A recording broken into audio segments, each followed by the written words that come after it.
are listening to Know You're Crazy. My name is Susan Denee. We all have crazy. What separates us is how we choose to deal with it. I'm going to be delivering engaging and actionable tools to own your crazy, treat your crazy, and turn it into your own superpower. I hope that you walk away from this show feeling the power and strength within you. And never forget to enjoy your journey because you are worth it. Hey everyone, welcome to the Know You're Crazy show. My name is Susan Denee, and you are listening to Emotional Recovery in the Raw today. Perhaps you're listening to Sobriety Recovery in the Raw today. It has been a week, folks. It has been a week in the life of this sober woman, not only in my life, but I get inspired when I get feedback from women in recovery and men in recovery. This particular last week, it was women in recovery who are experiencing things in sobriety that can feel overwhelming, that can feel frustrating and lonely. It can feel lonely. I had the honor of somebody having a spiritual transformation in front of me this weekend when she discovered some hard truths about her behavior. And at the core of that behavior was all around loneliness and being afraid of not being a part of. For those sober folks who are listening to this podcast today, to this recording today, or watching this YouTube video, whatever it is, for those sober folks, I think you know what I'm talking today. It's when us alcoholics, us addicts in recovery, we drank, we used, we did everything to change how we felt. And how challenging is it for most people, addict or no addict, alcoholic, non-alcoholic, to feel comfortable in their own skin in social gatherings, in family gatherings. How many things test us and test our emotions in these scenarios? We drink because it changes how we feel. How many of us before we got sober would get lit before we engaged in a social gathering? I know I did. The party didn't start. If the party was going to start 7 o'clock somewhere, I was drinking probably at about 4 just to take the edge off. And then I was smoking a little something just to take the edge off, because the desperate internal feeling of loneliness ran deep. I want to fit in. I'm overly concerned with what you think of me. Why does nobody talk to me? Why does this feel odd? How do I create conversation? I'm at an age in my life where I get to say at 22 years clean and sober that I got sober before the real use of cell phones. Now, if somebody's lonely or needing to isolate and wants to ease that sense of discomfort that can come in a social gathering, and I've done this myself, how easy it is to pick up the cell phone and bug out on the cell phone like you've got an important email you need to read, or you've got a text message you need to follow up on, or maybe you're going to look business. It's an escape. Living comfortably in our own skin in sobriety, it's a thing, and it comes in layers. Today's show, I'm focusing on loneliness. I got to receive a message this week from a woman who had been traveling with a lot of individuals professionally who wanted to get the drink on before they even got on the plane. And this sober woman had to sit through that, not only just being around it, which once we get some time under our belt, we get to go into gatherings where, the obsession of drinking or the obsession of using does not affect us anymore. We're kind of separate from that. But what does affect us is other people's behaviors. Drive us crazy. Because when you are someone, and this could be for anybody listening to this, when you are someone who has recovered from an emotional, hurtful state based on anything in your life, maybe it was but it was deep enough. It was a problem that ran deep enough that you did some work. Maybe you went to therapy. Maybe you began to meditate. But there was a behavioral change on your side that awakened you to a new perspective on how to look at life. And once you downloaded that new perspective, once it resonated so deeply with you that it affected you to the point of changing your behavior, well, now you're looking at life with a new pair of glasses. And when we start looking at life with a new pair of glasses, but yet the people we've been hanging around, family, a lot of times it's family, they aren't wearing the same pair of glasses. Their glasses are still, they need a new prescription. They're all fogged over. Stuff's not going right. And yet your shiny perspective, you start to realize, like, oh, I so want to swear right now. You start to realize like, these mothers are still hurting. And it can take a lot of restraint of tongue. It can take a lot of, again, growth to remove the judgment that other people are having their experience and not to become bogged down in another person's behavior, especially for us recovered alcoholics or recovered drug addicts, when the behavior in another individual is because of drinking or using. That can send us crazy as much as it would a sober person, a non-alcoholic, non-addict living with an alcoholic or an addict. They have been in the disease and the effect of those behaviors for so long that they too are crazy to some extent. But we as recovered individuals in sobriety, we too can become so affected. So what is the whole thing with loneliness in sobriety? You know, they say you don't have to change much in sobriety, just everything. And yet saying that and doing it are two completely different action steps that we have to take. What happens when the marketing event that you're supposed to show up to and sell at, the people there realize that you don't drink, and suddenly you find out you're not invited to go to the after dinner party? I have been living that story for about 5 years now. Every single event, every single conference, there seems to be a little something with being the one who's not drinking and participating. Yet these are events, networking events, that are supposed to bring all people involved. Yet when you're sober and you haven't had a drink in a while, you feel the sting. You feel when you're left out. You know the family ain't calling you to come over for a reason. You know people are kind of looking at you a little different.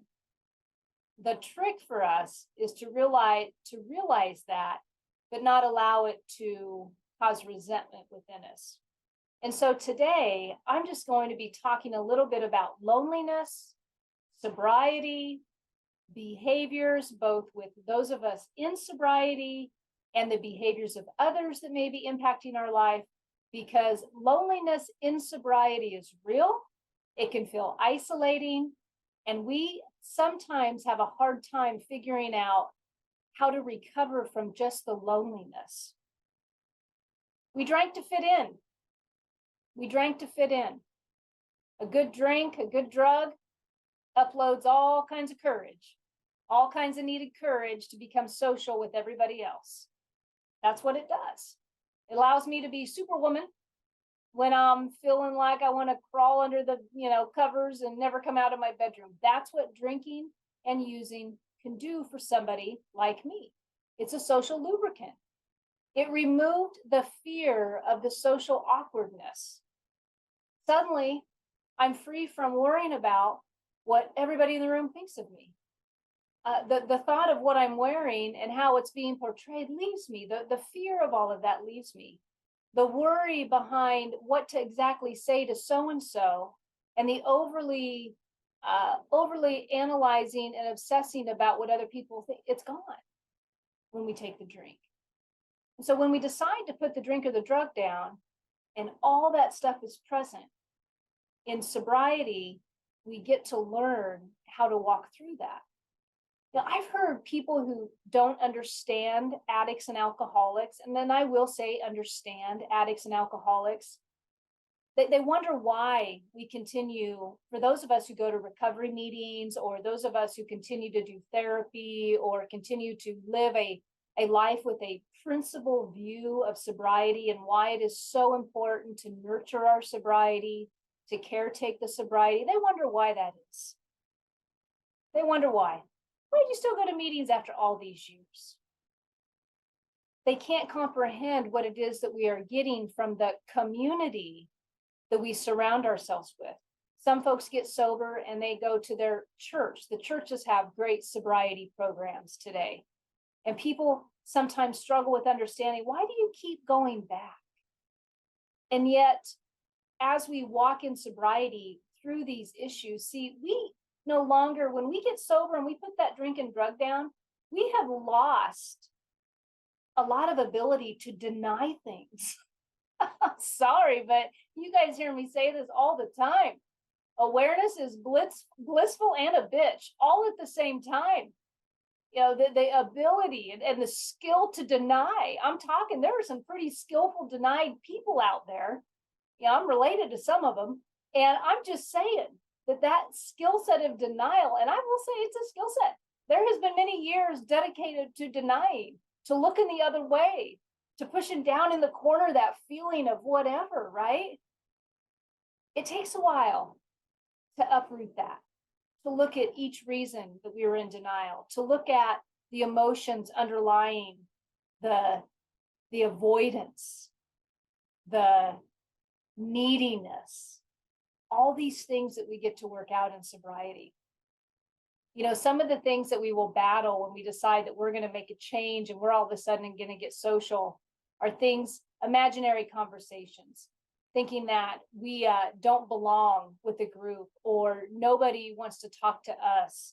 And then we make up imaginary scenarios in our mind as far as why that is, and almost convincing ourselves that that is the truth.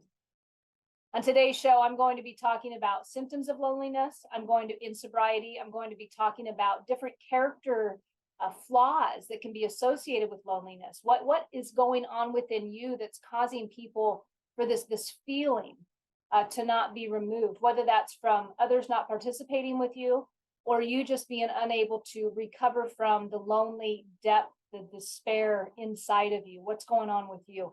I'm going to give feedback on that today. And then at the close of the show, I'm going to just be talking about more solutions, hope.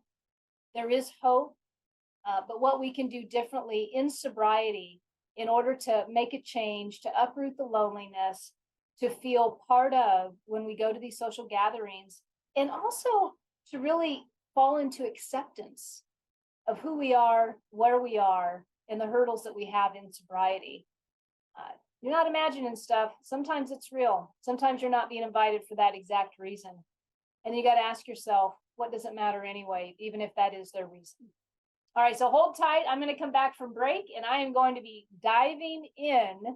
So if you're a sober person and you suffer from loneliness or just your frustration of behaviors of others, stay tuned because more shall be revealed when I come back.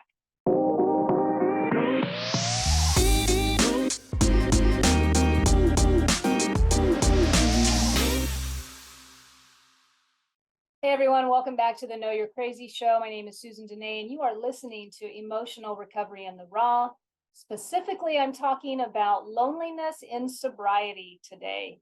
This last week has been filled with conversations of women in recovery who have faced some loneliness, whether that loneliness was traveling with a group of individuals who wanted to get their drink on even before they got on the plane. Imagine how that trip went for the rest of the trip at the hotel and coming home. Oh my goodness. Another woman feeling isolated from the family. They just don't understand. I don't want anything to do with them. How can I get away from them?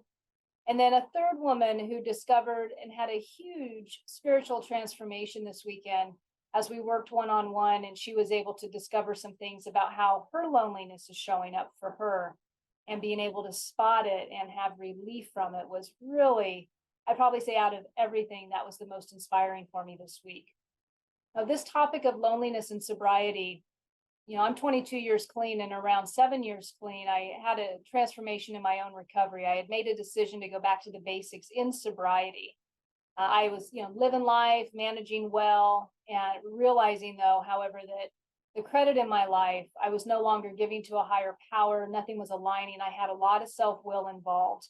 And for this sober woman, when that happens in sobriety, my will can be kind of toxic, which means that I'm trying to control the outcome of things. I'm still getting wrapped up in what's going to happen on the aftermath of decisions I'm making. And when I start trying to control the show, I'm also trying to control you. I'm wondering what you're doing, when you're doing it, and how you're doing it. And if I can affect the outcome of that, I'm going to feel better. As you may already know, that's a dangerous, slippery place to be for anybody because we're all human. I am not God. I am not going to be able to read your mind. You are going to have the experience that you have, and your decisions are going to be based on those life experiences. For me to assume at any time that I have power over the outcome of your life decisions is when I can get pretty slippery myself. At 7 years sober, I started to realize that I had fallen into that pattern. Unbeknownst to me, life got good. The drink and the drug go away. Life gets good. Things start turning around. Relationships start to rehabilitate. We become accountable to people. People can depend on us again. We're not flaky anymore. We're not emotionally having outbursts with anger or blame or victim. We start to be responsible. And we start to know some stuff. And then for me, what was happening was I was starting to take too much credit, yet I was looking around my life and not feeling happy anymore. That pink cloud that we talk about in recovery had floated away.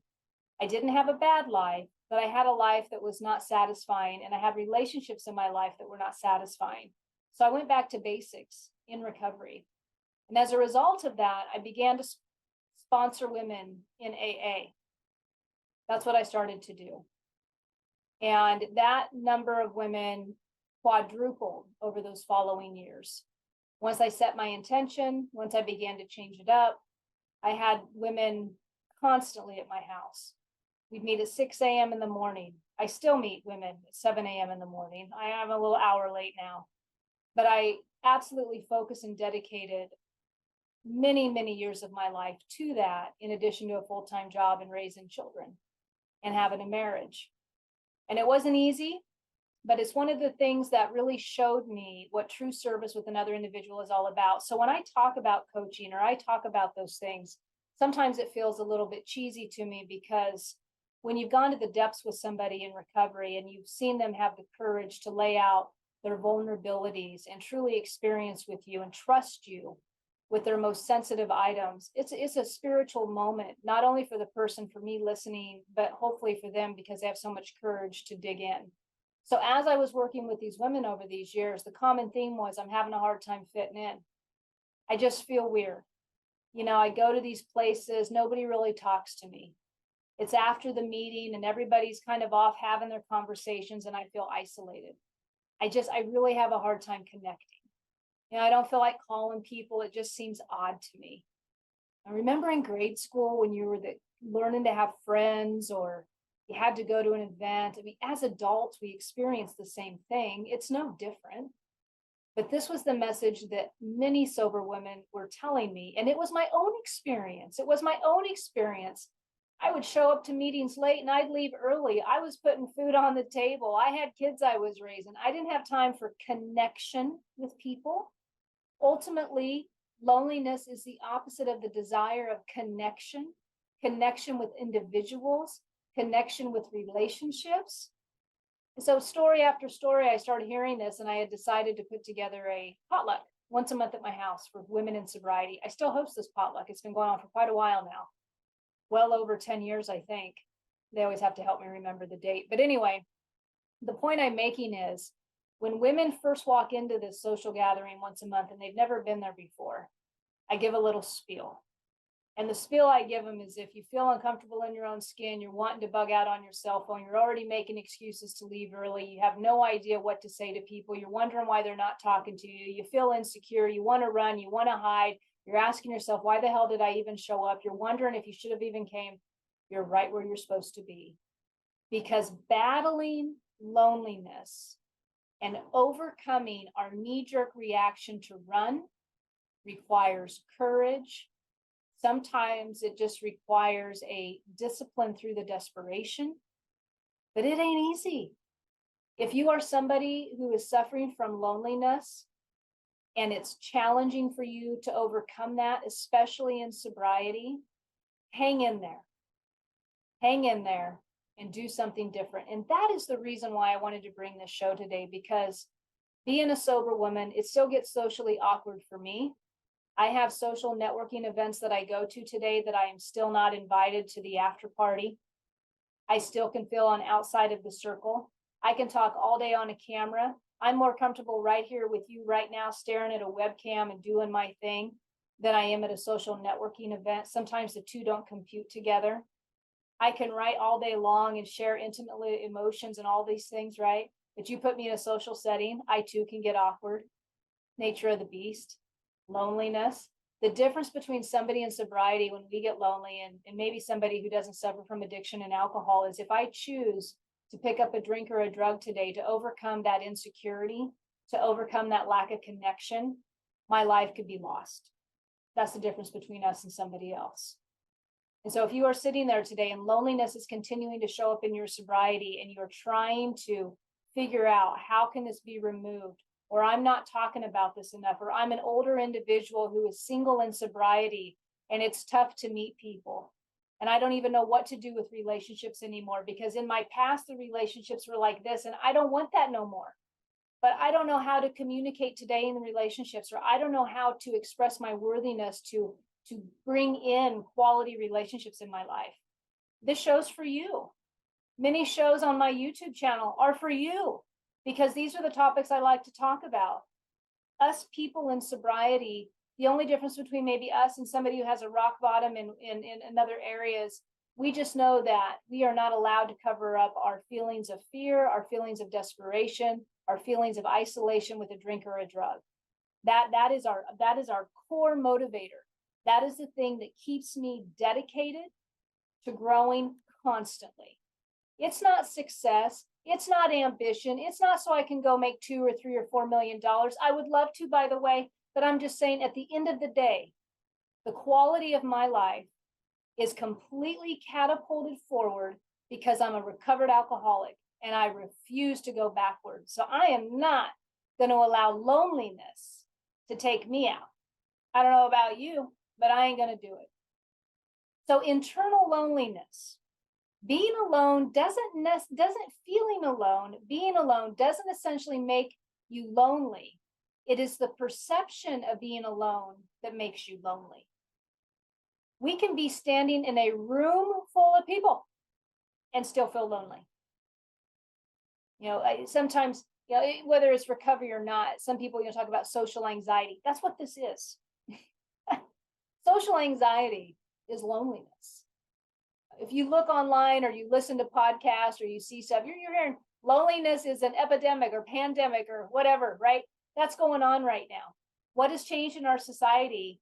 I mean, for alcoholics and drug addicts, if you've been talking this recovery for a while, like I have, you get it, right? Like you get our perspective, but what has changed over the last 5 years specifically? Oh, and with the pandemic, by the way, COVID, what has changed? We all went inside our house. And then we had to learn how the hell to come back out. Somebody said, a friend of mine said, oh my God, the airport was so packed. There were more people than I've ever seen before. People are starting to come back out, but we all went into our cocoons. And so some of us who suffer with social anxiety, it's been a little trepidatious coming back out of our cocoons, learning how to socialize again. That loneliness factor has now caused us to be paralyzed with inaction. And so learning how to get back in the game. And for a recovered alcoholic or a recovered drug addict, getting out of the cocoon is one of the most important things you can do today. One of the most important things you can do. I suffered from loneliness. I can remember since I was young, feeling like I was on the outside of the circle, feeling like I never fit in, didn't have the right clothes. I am Irish and I am white as they come. I am freckly. And trust me, all growing up, I wanted to be the tan, good looking one. Now they got products to make me tan, but you know where I'm going with this? So I always had like this feeling of insecurity. I wasn't enough. I wasn't pretty enough. I wasn't tan enough. It was always not enough. And that loneliness and that isolation was definitely an internal feeling the whole time it was going on. And and Cuba, I don't even want to go back through my teen years. God help you if you're in your teen years. But that whole feeling of not enough and can't be enough and being in a room full of people and feeling like this is the end of my world and I can't come out of my shell. It's a horrible feeling. I was at a networking event within the last year, and there was a gentleman who was kind of volunteering in the same realm as me.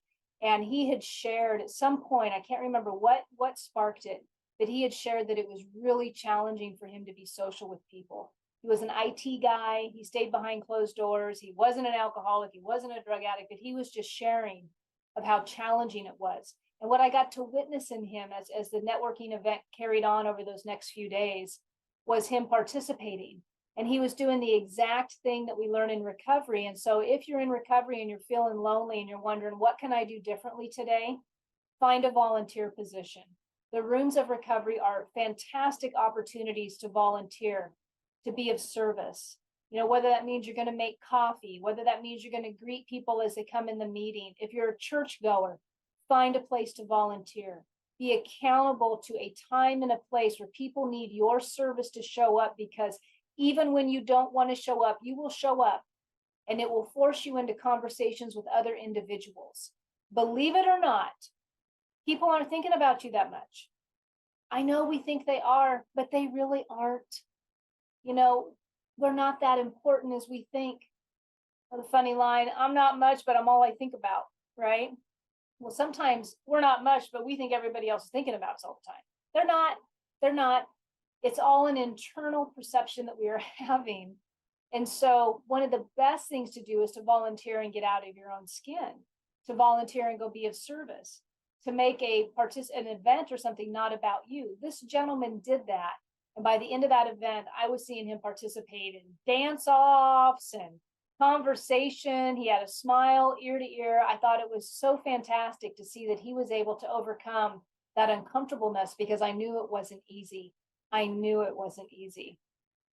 Sometimes loneliness can be all about experiencing loneliness because you think nobody else is going to understand what you're going through. Situational loneliness. I've been active with the community of recovery for many years. And when my dad died of COVID and I was in Nebraska by myself, and then at that point, when COVID was at its height, there were no real in-person meetings, especially in that town. So everything was by Zoom. Thank God we had Zoom meetings.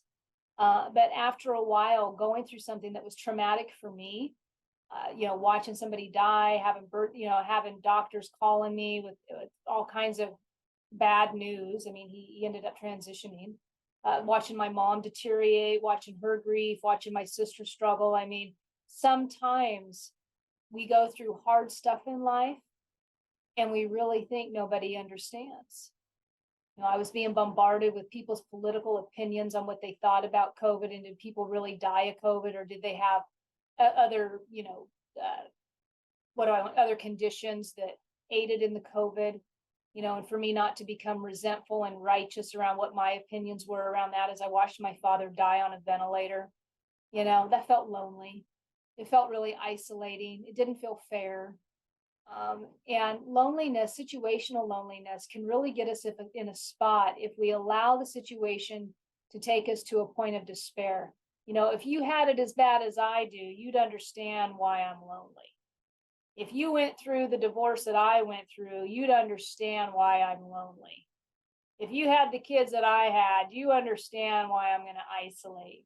If you lost a parent to COVID like I did, you'd understand why I feel lonely. I mean, that's the story that we can begin to tell ourselves. And situational loneliness is also a dangerous place to be, because it really forces us as sober individuals into a place of self-pity. And self-pity is the root, just the root of ick. When we paralyze ourselves to the point of inaction because we're feeling so sorry for ourselves. And ultimately what's happened is that loneliness has flipped its head. And now we're in isolation. So many novice recovery suffer from isolation. And that's the word, we isolate. Some of us, like me, I love being alone. Like, I don't really suffer from a pit of loneliness anymore. When I was in Nebraska, that was probably the first time I had felt like nobody really understood. And I had a couple jabs of desperate loneliness a few times during that. But for the most part, I'm not a lonely person. I'm happy being alone, but I can be so content being alone that I won't branch out and be part of connection with other people. And so I too have to watch that. So it can work from both angles as far as what loneliness does to you. You know, if you're a lonely person, I'm going to ask you, one, how long has it been going on? How long has that feeling been present for you? Number two, when is the last time you've made a decision, a concrete decision, to do something about it? Not in a, I'm going to cure it all, but just a baby step, just a baby step. Maybe that decision is you're going to get a volunteer position. Maybe that decision is I'm going to reach out and call other people I know who are sober. Maybe that decision is I'm going to go join a spiritual group. Maybe I need to go to church. I've been thinking about going to church and I don't go to church. Maybe that decision is I've always had a opinion about recovery and groups and AA and NA and CA and MA and all of the OAs, all the A's. But maybe it's time because I'm feeling so lonely and so isolated in my sobriety that maybe I try one out. Maybe I get with some like-minded individuals who might know some stuff in this arena that I haven't quite got to yet. Maybe I'll listen to somebody who's got something that I want. Maybe there's hope for this loneliness after all. So how long has the loneliness been going on for you? And number two, when is the last time you did something differently to help with the loneliness? Now, overcoming loneliness does require quite a bit of courage. It's like having to do the exact opposite of what we want to do in social situations. It's learning how to communicate again in a social situation. It's dropping the angst of what other people think of us, which is really a big one on why we isolate and why we become lonely. That's a big one. And so there's a lot of uncovering, and there's different layers to that onion as far as how do I get to the core of this loneliness to uproot it and to find a solution to it. The other type of loneliness that can happen in sobriety is developmental loneliness. Developmental loneliness. I have really experienced this one. So earlier I was talking about you get a new pair of glasses, a new perspective. You start seeing the world in a new perspective. You do some internal growth and you realize, wow, I've grown myself, but my crew, family, a lot of times, sometimes friends, haven't quite got that same growth spurt going on. If you look at some of my business stuff, my business growth spurt your life, because we go through growth spurts. And when we go through a growth spurt, we pop up a few feet, right? Or we become aware and we change. We let go of some old personality traits that are no longer serving us. And that can feel lonely when we look around and we realize that the other people around us aren't having that experience. This is why if you're somebody in sobriety and you've yet to jump into a community, or you've been in a community of sobriety in the past and now you've kind of rested a little bit and you've been away from the group for a while, and you're thinking it's too late, or you're feeling like something's missing in your life, or you're feeling like, boy, I don't laugh enough, I don't really go out anymore, that might be a call to change it up for you. But when we develop emotionally and mentally, sometimes that gets lonely for us, because what can happen is if we haven't sought out people to be in conversation with about some of the growth, some of the perspectives, or people who share a like mind, people who are like-minded, people who now understand and challenge you to keep growing. If we haven't done that, then we can start to feel lonely, because we're either one, going to be the one giving advice all the time, but we ourselves aren't being fed. So we are constantly given feedback. That was a conversation I had with someone this week, where she realized, what did she say? I have a thing with wanting to be in everything with everyone. And her growth right now is appreciating the fact that she don't need to give her feedback. And I've talked a lot on this show about that. But when we're the ones who maybe go first and do some work in our community or in our friends or in our family, And we realize that we get some stuff that other people are still they haven't had that experience yet. That can be lonely. That can be lonely. It might leave us with a desire for more emotional intimacy with somebody who can relate to where we are at. We may go through gaps of feeling like we don't have any friends. I've been through that one a lot, especially with service work and being the one that people came to know how to get sober and stay sober. I was in that one a lot. I had to build a community around me. I had to lean on other people. I had to pay for stuff. Like I had to pay for coaches that related to me. I had to pay for therapists who would listen to me. I had to pay for new conferences that I could go to and network. Hell, I got another one coming up in September. Not really because I was like, oh, I just can't wait to go. But I know for me, I have got to constantly and consistently push myself to new levels. I mean, I'm a high performance coach, folks, and I'm a sober woman. I believe life is meant to experience all things, not just a couple things. I want new experiences. And when this inside job is not experiencing new and is not being challenged enough, I'm not that fun to live with, quite frankly. You can ask my husband, maybe. So developmental loneliness. It can also happen because, when we develop and we start getting that loneliness, like we're more than, or, it's also can be a little bit of an ego deal. We're thinking we know a little bit more and maybe we don't know as much as we think. That can also cause us not to live in a state of humility. When we have a need for individualism, when this need is not balanced with developmental relationship need, we end up with a loss of meaning in our life, which in turn leads to emptiness and loneliness.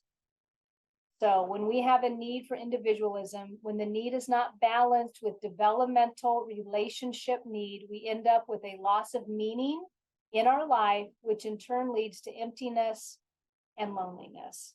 It can be a very lonely place to go. So how do we relationship build in sobriety? This is the topic that I'm going to talk about when we come back from break.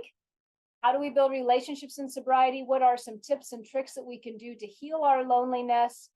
And where do we need to be accountable for how our crazy is operating in this particular area, in our sobriety, in our life? So if that interests you, stick around. I will be back shortly. And if you are somebody who is wanting to change it up and something I am saying today is inspiring to you, feel free to reach out to me on my website at susandenee.com. My email is on there. Would be more than happy to take you through a complimentary session to see if there's something I can do to help you make a head start on the loneliness game. All right, be back shortly.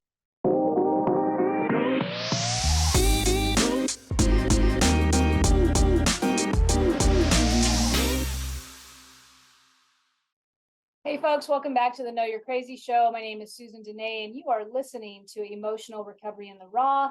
Specifically today, I am talking about recovery from loneliness in sobriety. How do we overcome this? What are the symptoms of loneliness? If you've been joining me for the first 45 minutes of the show, then you've heard me share about what can cause the loneliness, what it feels like when we're lonely, and some tips and some different questions to ask yourself. How long has this loneliness been going on? Is this something that I've been tolerating for a while now in sobriety and it's time to do something about it? And is there one step I can take to start chipping away at the loneliness?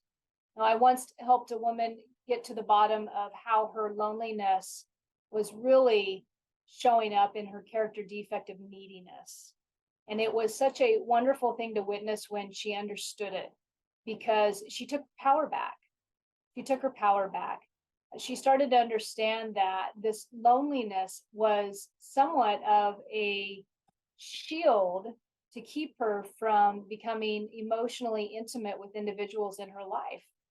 We will, as addicts and alcoholics, we will find different reasons to not be accountable to our behaviors. That's the truth. We can be stubborn. We are selfish and self-centered. It is all about us. Half of us, when we come in, are probably suffering from narcissism. I use that term very loosely.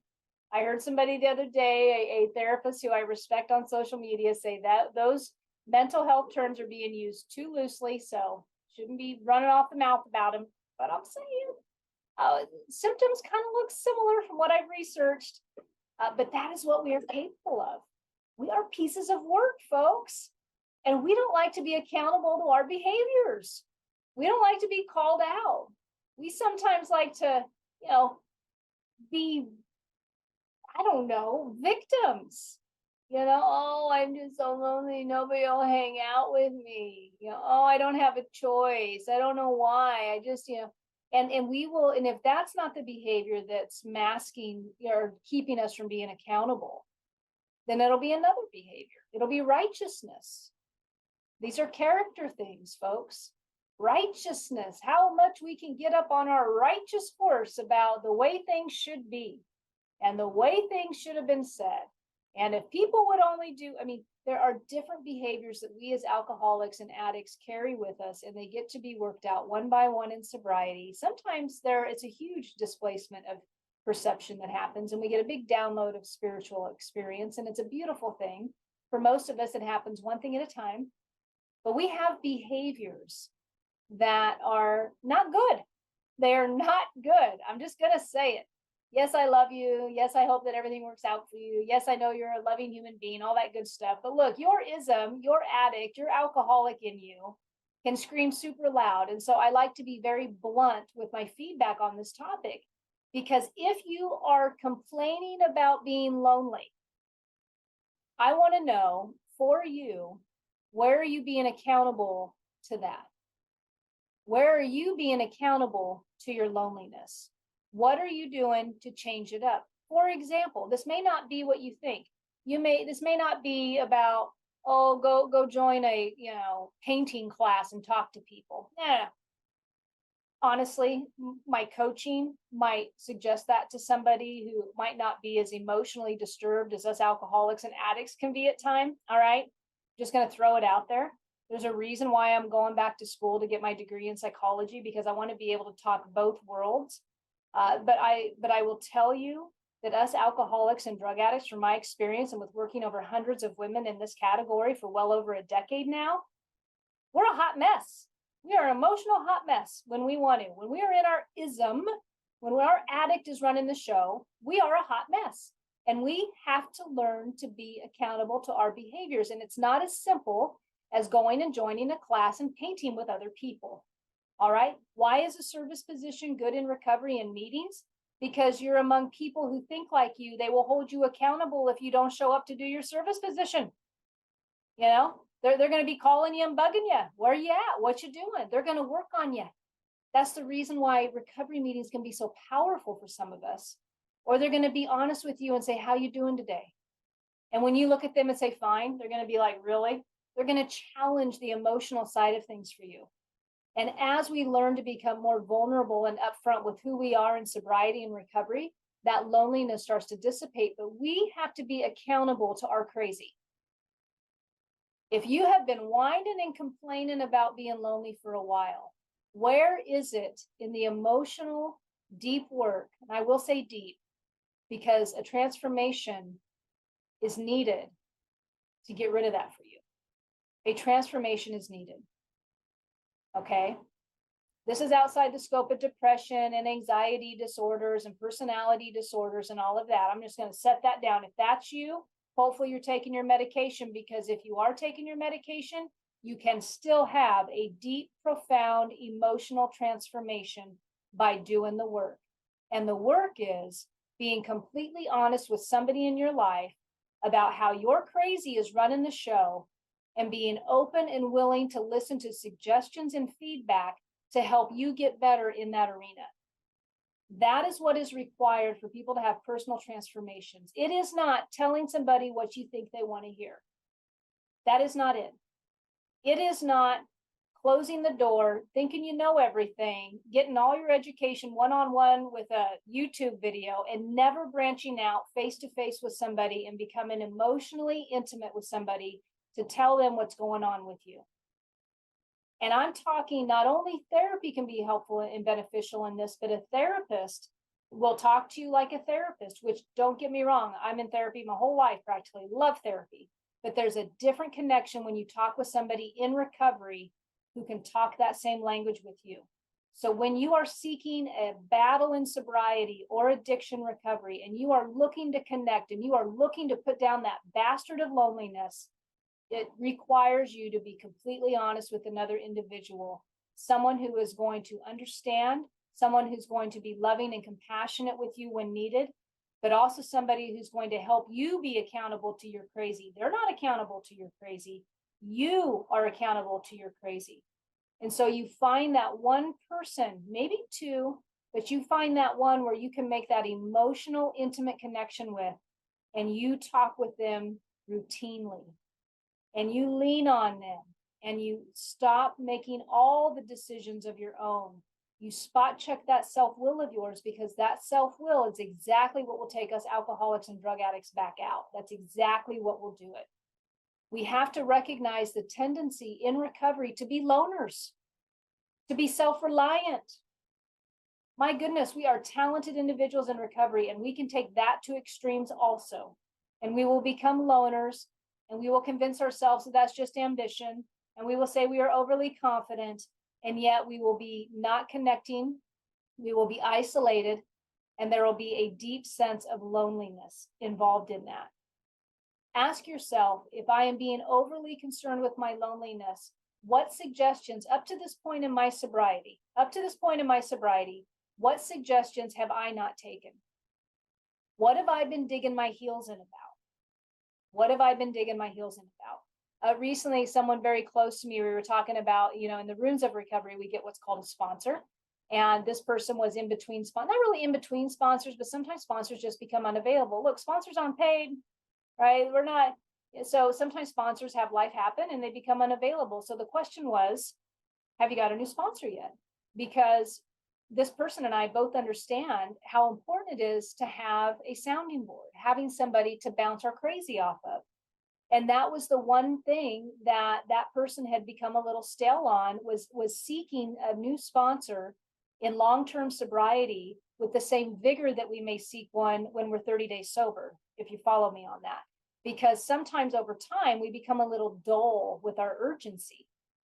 And when we become dull with our urgency and sobriety, that can be a risky place to be, because it's just a month, 2 months, maybe year away of becoming bored, becoming isolated again, of not being happy. And I will use the word happy in sobriety, because that's what we get sober for. We don't get sober to be miserable. We get sober for a better life.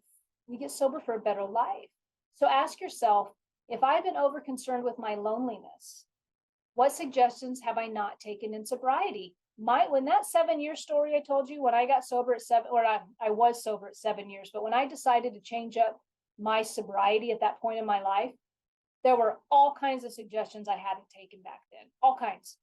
I had never taken a service position in a meeting, 7 years. I had never picked what we call in sobriety a home group, 7 years. I had showed up at the same group. I showed up late and I left early. I was managing kids. I was busy.